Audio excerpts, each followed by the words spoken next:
Loading. Meeting is being live streamed. That's what we want. That's what we were hoping for. 2022 is here, and Indiana basketball continues to frustrate Hoosier fans as much as ever. All right, I think we are rocking and rolling. So you can raise your hands out there for those of you at home. Who turned on the Adele on Sunday night? Who turned on the Sam Smith or the Evanescence? I was not expecting Indiana to lose that game. I understand upsets happen. I understand even really good teams trip up throughout the season. I was not expecting a loss there.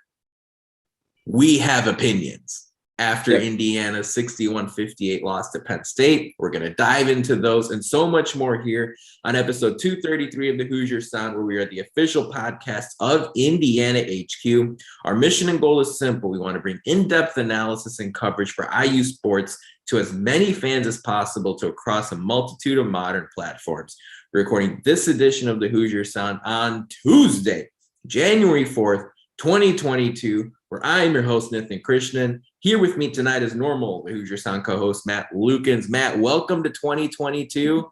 It has seemed like Indiana basketball had 2021 problems and 2020 problems and 2019 problems, 2018 problems.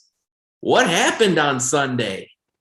What happened was we kind of like went back into our shell a bit. This year, when we've won games, we've gotten our balls to the shooters. We've let them shoot the ball. We let them space the floor, let people come out and close out to them, and then kicked it back in to people like Trace and Race. On Sunday, we didn't do that. On Sunday, our only option was to throw the ball in and stare at our big guys try to go to work. Trace was 8 of 18. And to be fair to him, he probably couldn't have made any more of those because they were tough, contested, double-teamed shots that he had to take in order for the offense to even get a shot off. There were a couple bunnies. Yeah, no, absolutely. There are a couple bunnies he probably should have made. In a 3-point game, those matter. Absolutely. And I will get on Trace's butt later on about something completely different that Woodson brought up. But him scoring 20 points in an away game should be more than enough for us to win a game. All right. And more than enough for us to score 58 points. All right. Race Thompson only takes 7 shots, is 4 of 7 with 9 points. That matchup should be Race's matchup all week. All right. Every single day, he should take that matchup one-on-one, say, Trace, I get it. Take a break, this offensive possession. Clean up my board if needed. Let me go to work. Xavier Johnson is better than 3 of 9 from the field. Parker Stewart is better than 1 of 4. How does Parker Stewart have 2 points and is 1 of 4 from the field? Yeah. Miller Kopp has 2 3-point attempts and is 2 of 5 from the field. Right. Why is he taking more? And they're on the court. Kopp played 28 minutes. Yeah. Parker Stewart 32 minutes.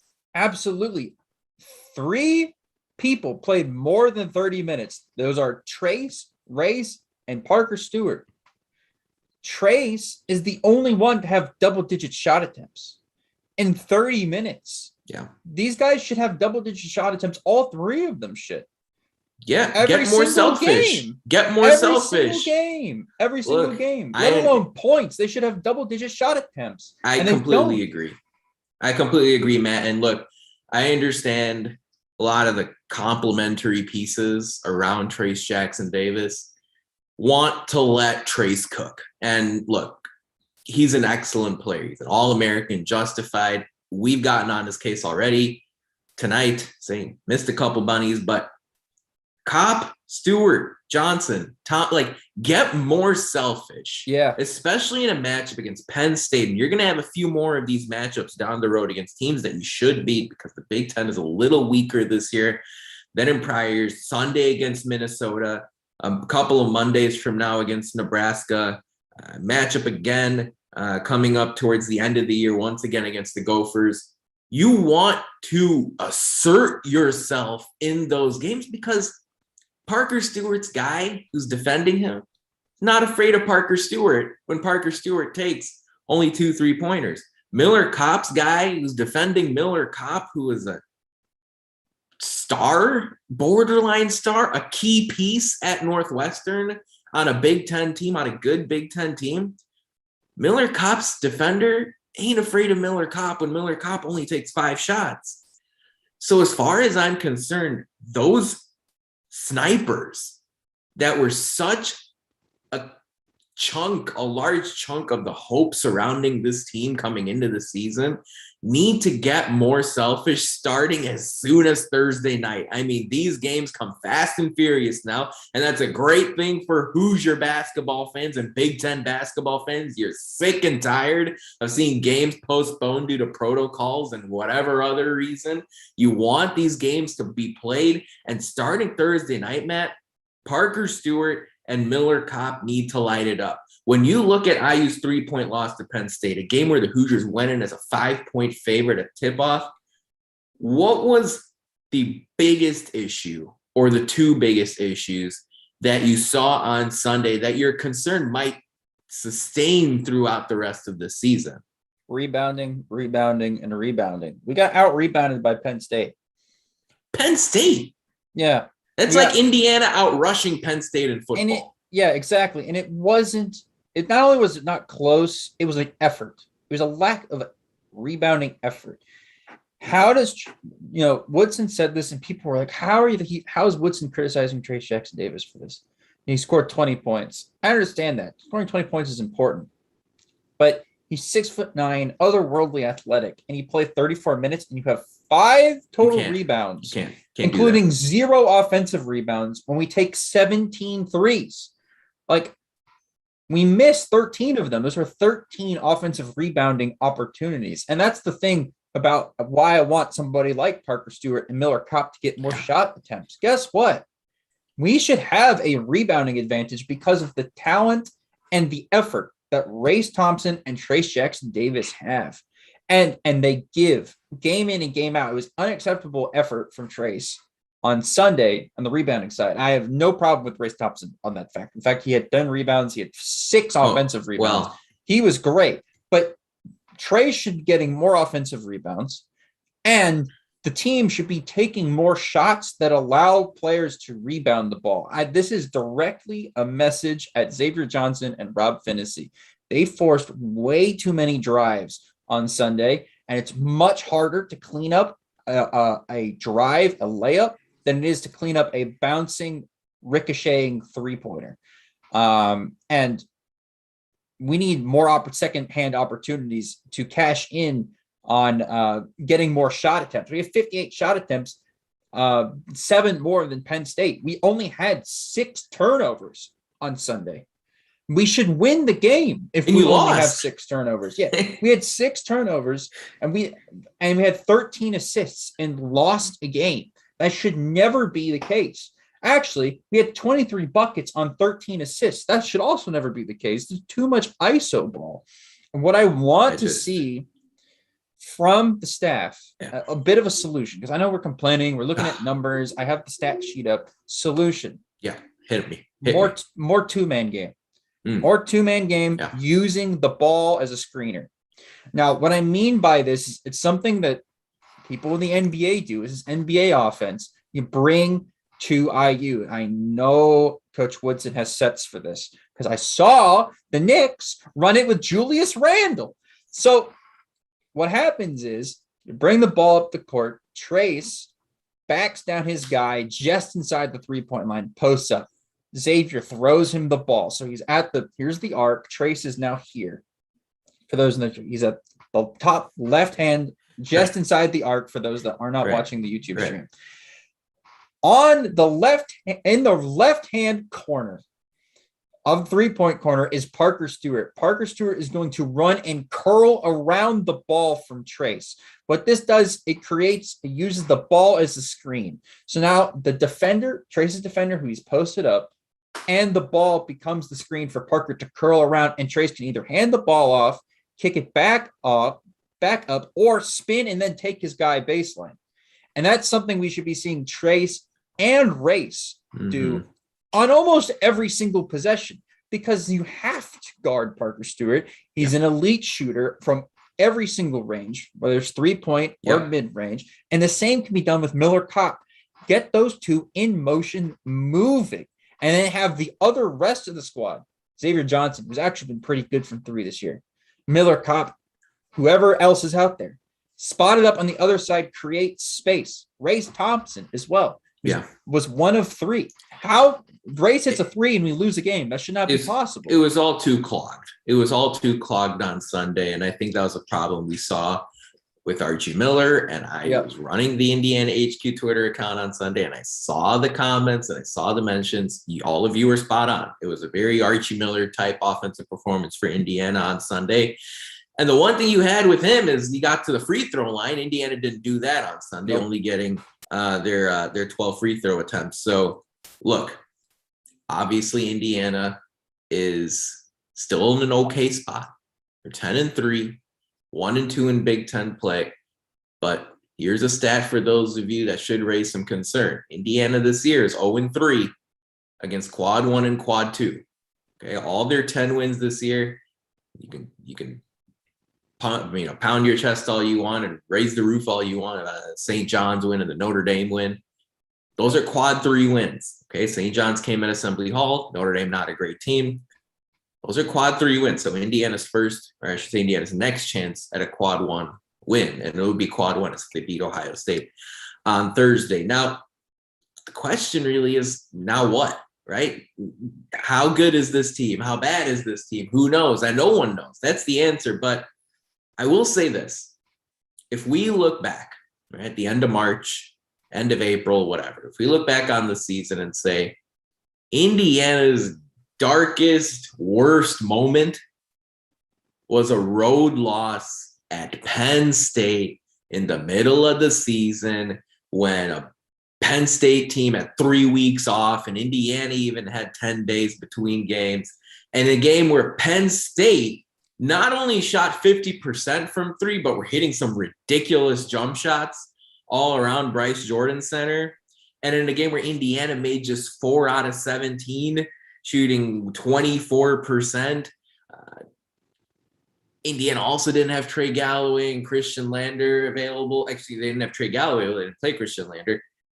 If that's the worst it gets, and it's a 3-point loss, you can live with that. So now the onus is on this basketball team and this basketball coaching staff to move on, okay? You've had a day now. You've had a couple of days now to learn and to understand and to get anything you want from that Penn State game.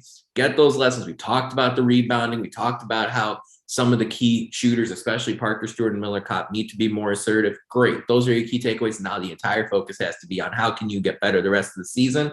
Is this still an Indiana team that's trying to jive? Of course, that argument doesn't hold much water because you faced a Penn State team that also had a first-year head coach. So that's where I see it. Indiana still is 31st in Ken Pom. Indiana still hasn't had a horrible loss. Even the Penn State loss is a quad 2 loss. So IU can control a lot still as far as the rest of the season is concerned. And look, you look around the Big Ten, there were a lot of surprising losses. Remember Michigan lost at home to Minnesota way back in the first part of the Big Ten play.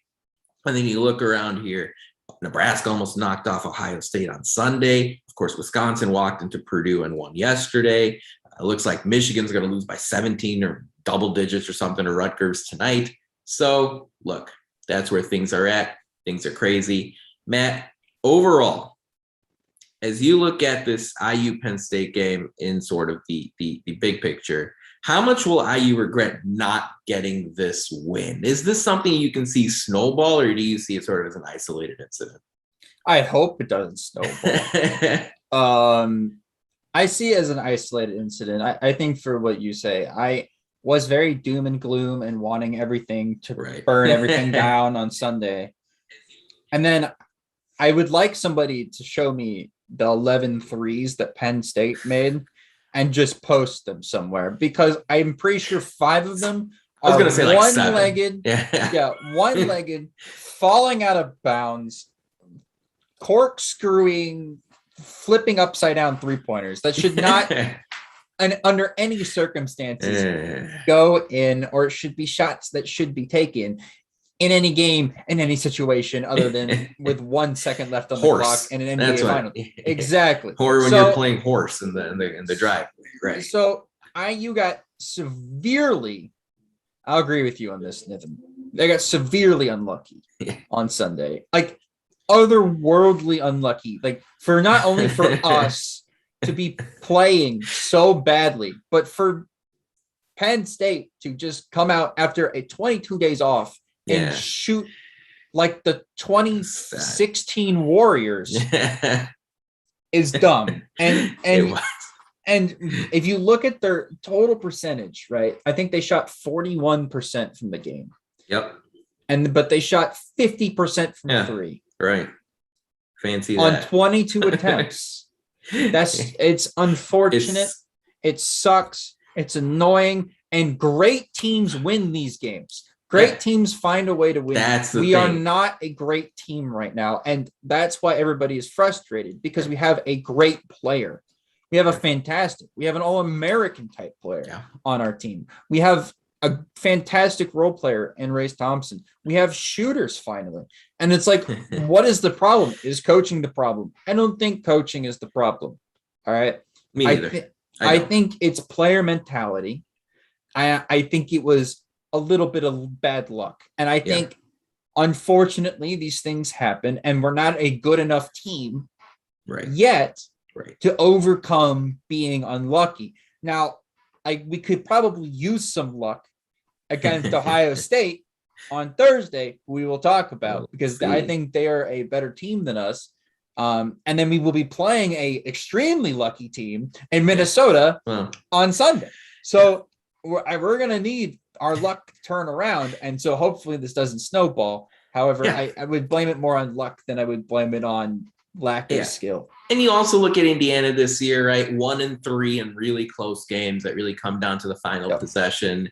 With the win against St. John's, 3 other losses we've talked about. Those things tend to even out over the course of the entire season. One last thing I wanted to touch on, Matt. There was no Trey Galloway. He was hurt. Mike Woodson said, you may see him Thursday against Ohio State. There was no Khristian Lander. That was coach's decision. There was also no Logan Duncombe. He was spotted in a boot. There's no real conversation about his status. We'll keep an eye out for him on Thursday. Of those 3 absences, which one do you think mattered the most on Sunday? Trey Galloway. I'm a big member of the Trey Galloway fan club. I think he brings so much to this team because, 1, he's really good defensively, and 2, I think his overall play, his cutting, his on-ball ability to create, his drives are all really good, and they're done with like a purpose. And like everything in the basketball court should be done with a purpose. And I feel like he does everything with a purpose. And we really desperately miss him because he's somebody that looked really, really good at the start of the year and really like unlocked a lot of this offense's potential when he was on the floor. So he's somebody I really look forward to seeing getting minutes, because he's somebody that 100% would take Miller Kopp's minutes, would take Parker Stewart's minutes when they're not playing well. He can be out there and create offense, and he doesn't need to shoot the ball. I agree. And along those lines, right, if nothing else, his return to practice will help that internal competition keep Miller, Kopp, Parker Stewart, Tamar Bates, Anthony Leal all a little sharper as we go throughout the season here. But, Matt, I look at the last few games, defense isn't really the problem. Like, okay, can the defense get better? Okay, sure.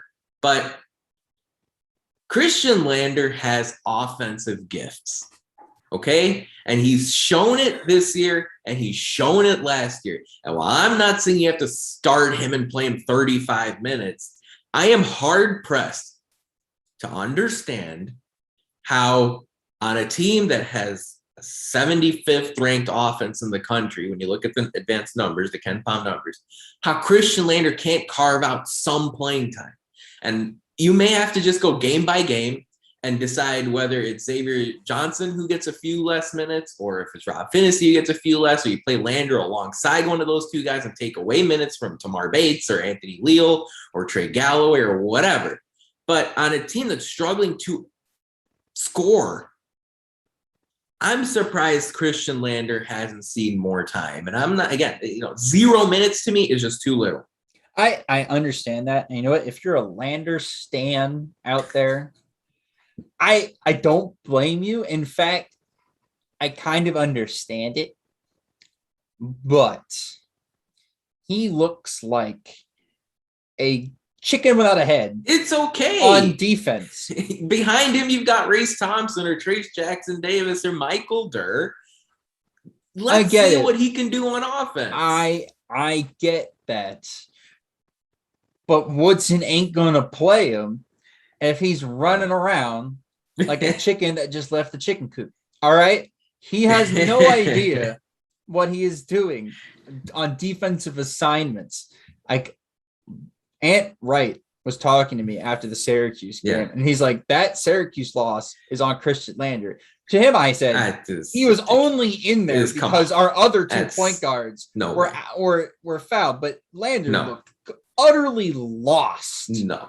Well, he's also thrown into the fire, right? He was thrown into the fire in that game. And I get that. Give him the opportunity. He should be getting more minutes. He should be getting more minutes, but he's not the problem. And him not getting the minutes is not the problem. The problem is our players aren't taking shots when they need to take shots. That's Khristian Lander can do that. Khristian Lander is a ball taker. He can do that. Takes the ball away from people. He's not the problem. Him not playing. He takes the ball. Are you mad at Xavier Johnson for taking too many shots? Because Lander will take the ball and dribble it to death. Like, I get there's some like creative element to his game. I get there's some system fits that you can fit him into, some play calls that you can only run with Lander. I understand that because of his ball handling ability and his ability to see things before things happen. I understand that. But the problem is that Parker Stewart, Miller Kopp, and Trace Jackson Davis need to take more shots. Trace Thompson, too. They need to take more shots. And Xavier Johnson creates shots for them. They need to take opportunities. That's the problem. When Rob Finney missed a few games earlier this year, I saw some strides that Khristian Lander made. And the only way he can improve on the weaknesses in his game is like seeing the court. So we'll see what Mike Woodson chooses to do here as Indiana takes on Ohio State and Minnesota this week. We're going to preview those games in just a moment. The reason I asked that question there was because that last topic we talked about was our weekly podcast poll. Which player's absence, whether it's for injury or otherwise, impacted Indiana the most in Sunday's loss to Penn State? And 68% of you do agree with Matt and say it is Trey Galloway who hurt the most. 30% said Khristian Lander. So 158 votes have come in here. The poll's been up for just a couple hours, so make sure you cast your vote if you have not yet. This poll will be up until about tip-off of the Ohio State game on Thursday night. Before we preview those two matchups, it's time for Who Won the Week this past week in IU sports, and we can just call this the IU women's basketball segment. They continue to roll. Yeah. It's their 12th straight win against Big Ten competition. When you take out the Big Ten tournament, which is a travesty and Devils tournament that should be thrown out and exacted out of college basketball. But as far as the regular season is concerned, 12 straight Big Ten wins for Indiana. On Sunday, they snapped their all-time series drought against the Maryland Terrapins, one of the powerhouse programs in the women's game. IU beat Maryland for the first time in 12 tries on Sunday, knocking off number 6 Terrapins 70-63. The Hoosiers were number 8 going into that contest. They're now number 6 in the AP Top 25. Alexa Goulbe had a really good game for the Hoosiers. She had 17 and 10. Mackenzie Holmes was a big force inside with 15 and 14.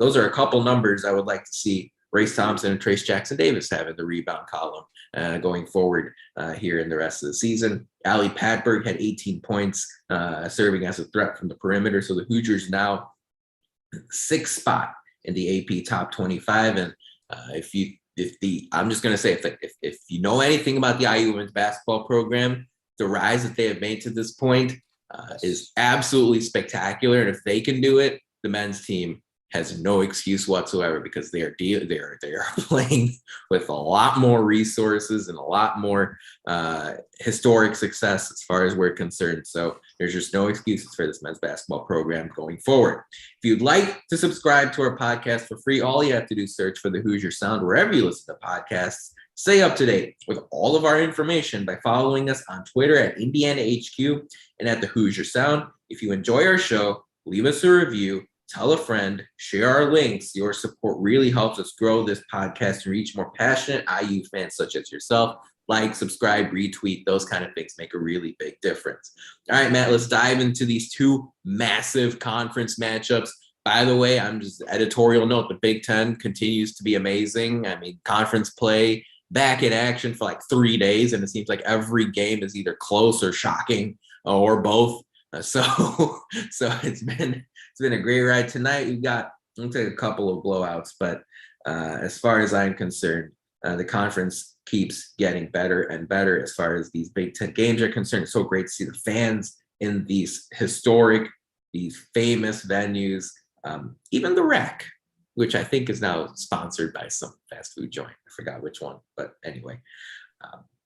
Indiana, Ohio State, Thursday night. Ohio State comes in as the number 13 team in the AP Top 25. They're 9-2 on the season. They're 3-0 in Big Ten play. Ohio State and the Hoosiers play on Thursday night at 7 Eastern on Big Ten Network. Aaron Goldsmith is a play-by-play, and my favorite college basketball analyst, Bill Raftery, will be on the call Thursday night. The good news there with that 7 Eastern start, there won't be a previous game bleeding into the coverage. So that's exciting news for IU basketball fans. Ohio State, even though they're 13th in the AP poll, they're 17th in the Ken Pom ratings. And Indiana's getting them at a good time. Ohio State is 7th on offense, a great offense, 55th on defense. Meanwhile, the Hoosiers are 31st in the Ken Pom rating, 73rd on offense, not great there, but 14th ranked defense, which is exciting.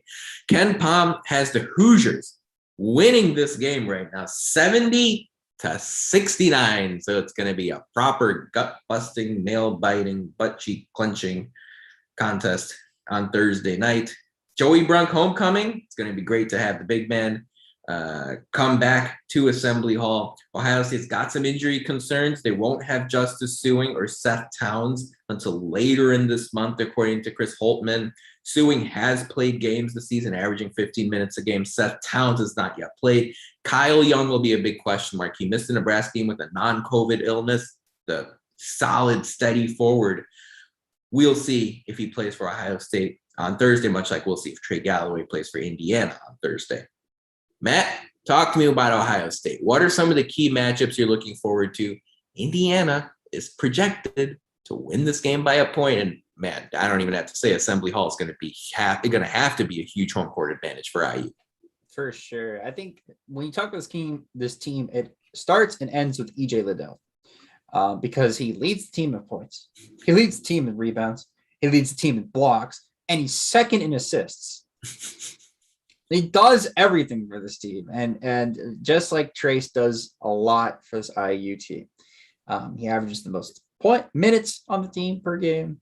So he's averaging 19.6 points per game, 7.3 rebounds, 2.9 assists, and nearly 3 blocks a game. He's good. And he's going to be a handful because he's shooting 33% from 3 as well this year. So he's a guy that spread the floor. He can post up. He can hit the mid-range. He does everything. I'm assuming Trace takes the defensive assignment. And Kyle Young will be Race's assignment. Who he averages 10 points per game. The rest of the scoring is basically done by Jamari Wheeler, Justin Ahrens, Malachi Branham, and Zed Key. They all average somewhere between 7 and 10 points per game.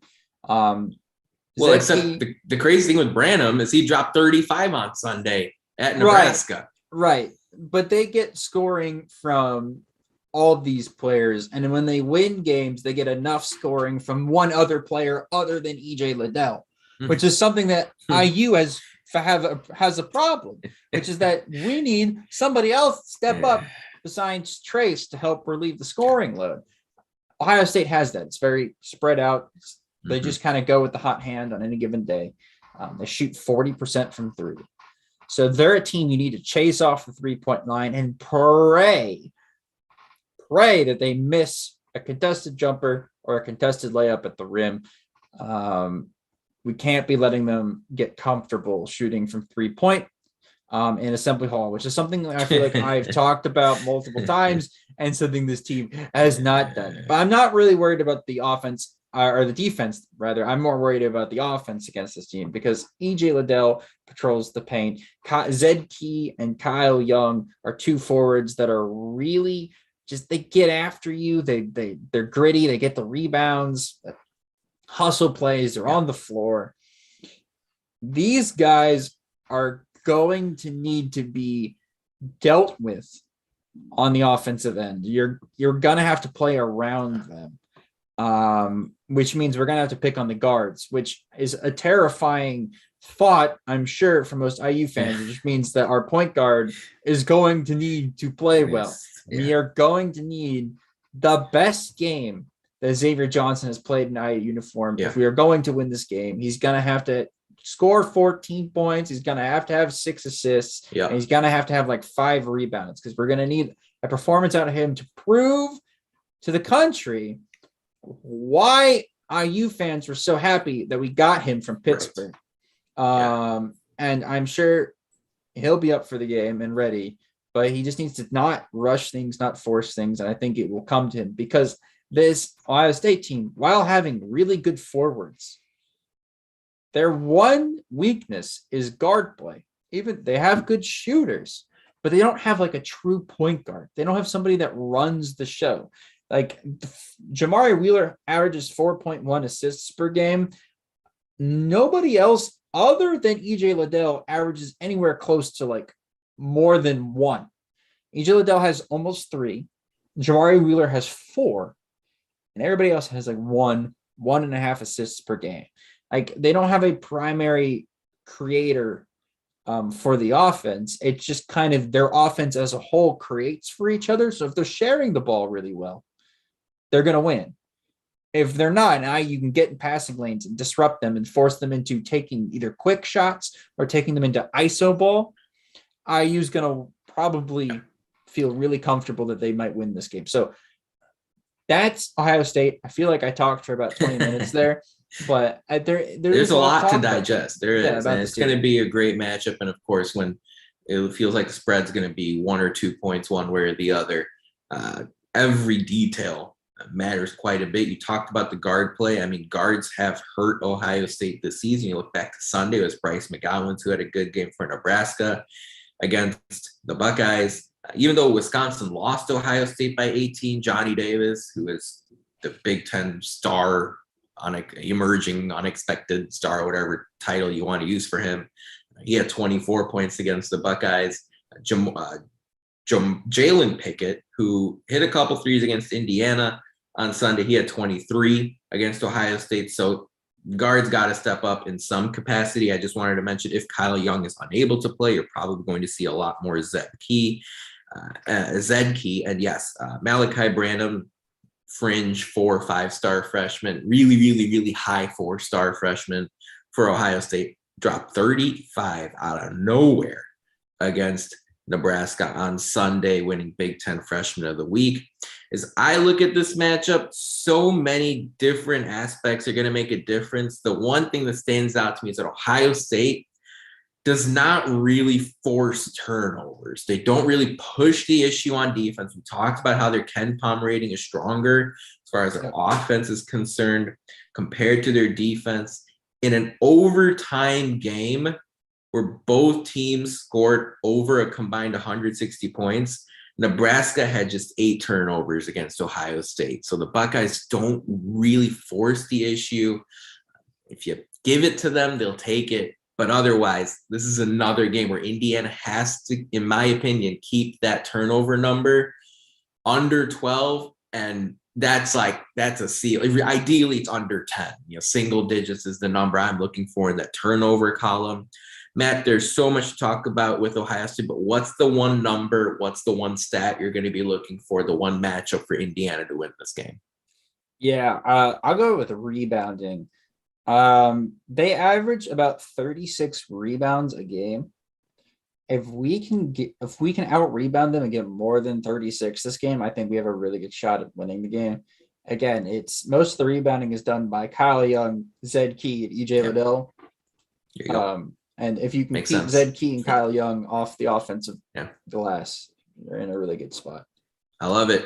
Give me a prediction, Matt. Number 13, Ohio State at Indiana, Thursday, 7 Eastern, Big Ten Network. We're going to talk about Minnesota in just a minute, but Buckeyes, Hoosiers, who you got? Who wins by how much?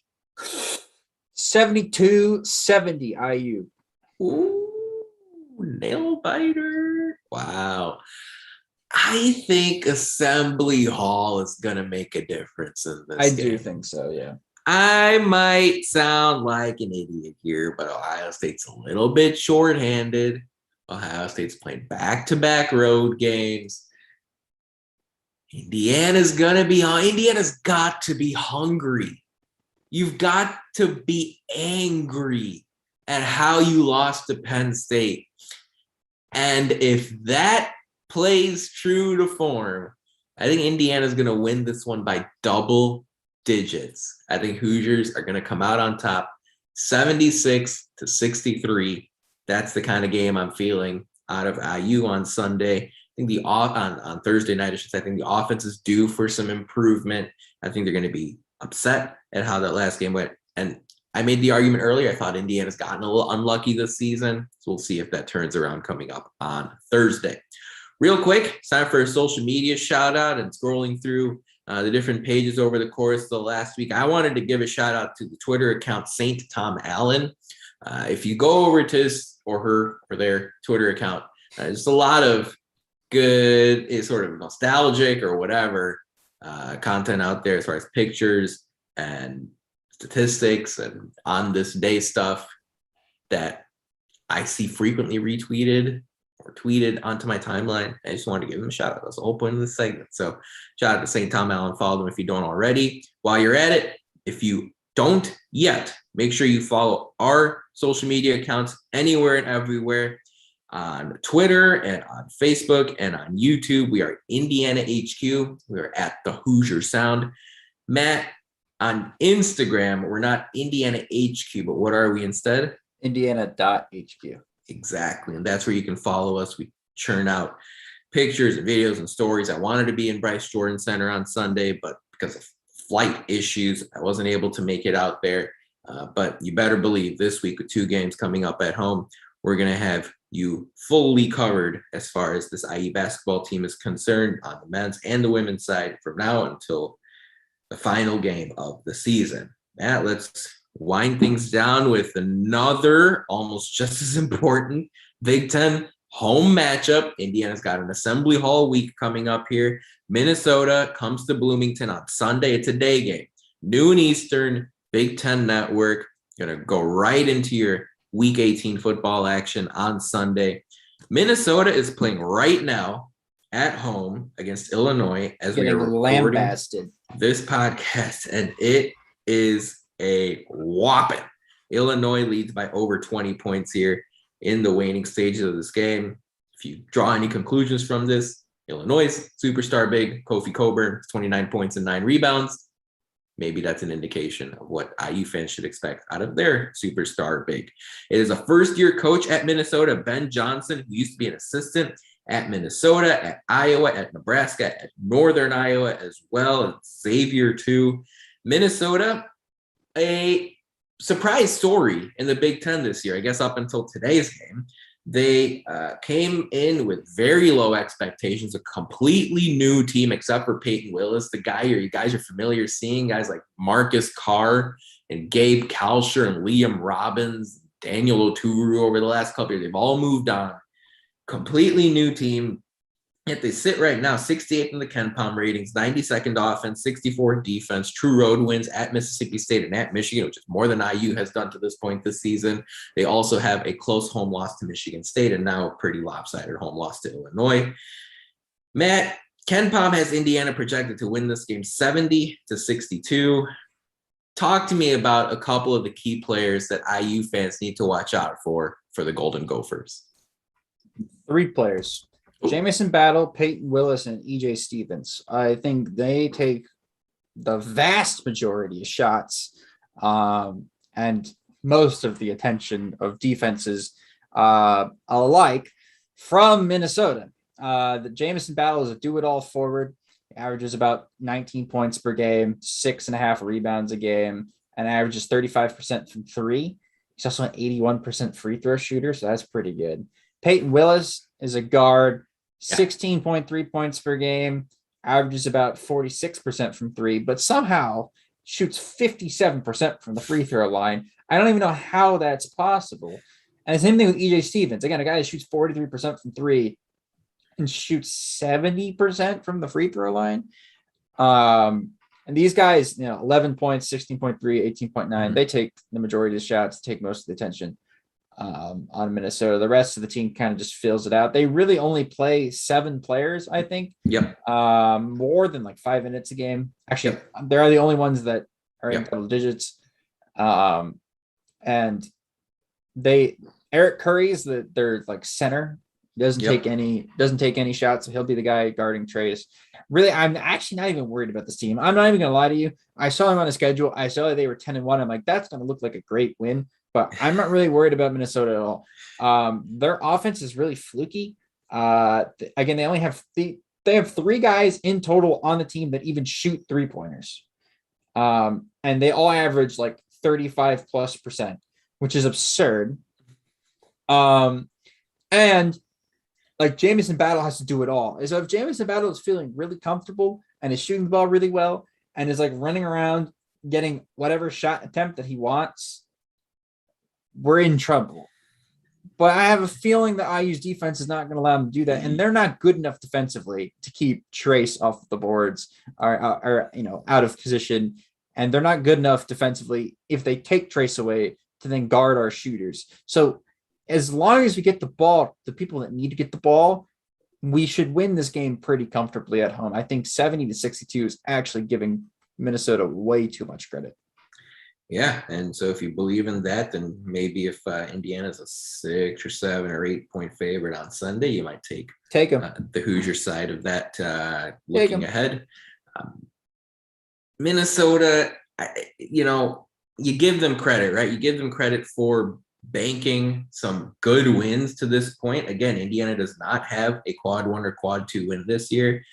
Minnesota went to Mississippi State and won thanks to Battle, Willis, Stevens, and Curry. And then a little bit later, they went into Michigan and won thanks to Battle and Willis and Stevens, as well as guard Luke Lowe. So the good news for Indiana's coaching staff is that this team is very scoutable. You know where the ball is going to funnel to. You know it's going to be a concentrated source of offense. And now at the end of the day, when it comes Sunday afternoon, the name of the game is execution. You need Indiana to really make sure that they dot all their I's and cross all their T's in order to knock off the Gophers. Of course, the Ken Palms and the net rankings, they like margin of victory. So that's something Indiana can shoot for here. On Sunday afternoon, as far as I'm concerned, I want to see Indiana disrupt Minnesota's offense. I understand that IU has some concerns on offense, and I'm not sure how many of those are going to get corrected this week.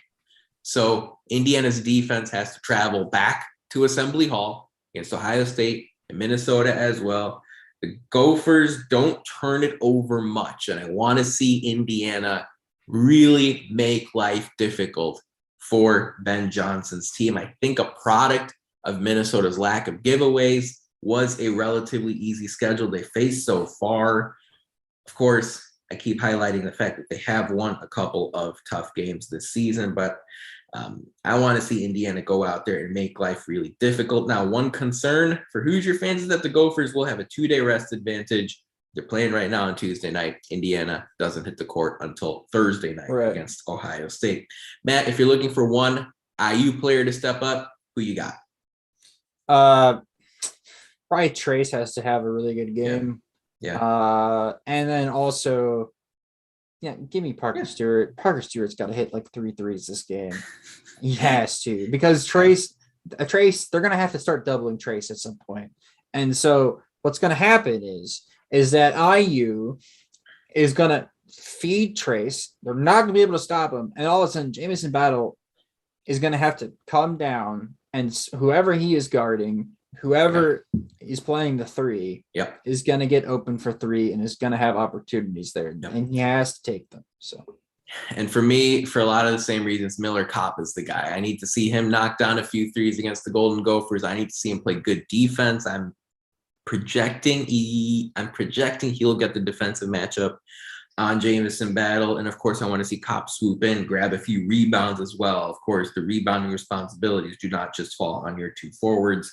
So with that all said, Matt, who wins on Sunday? The Hoosiers and the Golden Gophers. Which team comes out on top and by how much? I mean, like I said, I'm not worried about Minnesota. How not worried are you? I'm telling you, I will put some of my own personal money on the game for IU, and I don't do that very often because I don't like when IU loses and I lose money. That's the worst combination on planet Earth. However, I am that confident about this game, so I'm going like 72-56 IU over Minnesota. I think this one's going to be a pretty high-scoring game, but I do think it'll be, reasonably close. I think Indiana cracks the 80 mark. I think the Hoosiers win this one, 81-71. So we're both feeling confident about the Hoosiers this week, going 2-0, which only means bad things for the IU basketball team. That's true. Has that even worked once this year? Has that worked once? I don't know. Maybe in the beginning of the year. The softer spot. Yeah, we'll see. As we wrap up here, Matt, closing thoughts. I wanted to ask you a question that Rob threw out in our YouTube chat. First, is IU currently a tournament team? The season ended today. And second, which team do you have winning the college football playoff, Georgia or Alabama? IU is not a tournament team right now. If the season ended, I don't think. Well, they were like 9th in the Big Ten, so I don't think the Big Ten's getting 9 teams in. And just based off a conference ranking, I don't think we make it in. Of course, that's because we've only played 3 games. I mean, we will make it in. It will be fine. Thank God. Who wins college football playoff? Monday night, Georgia, Bama.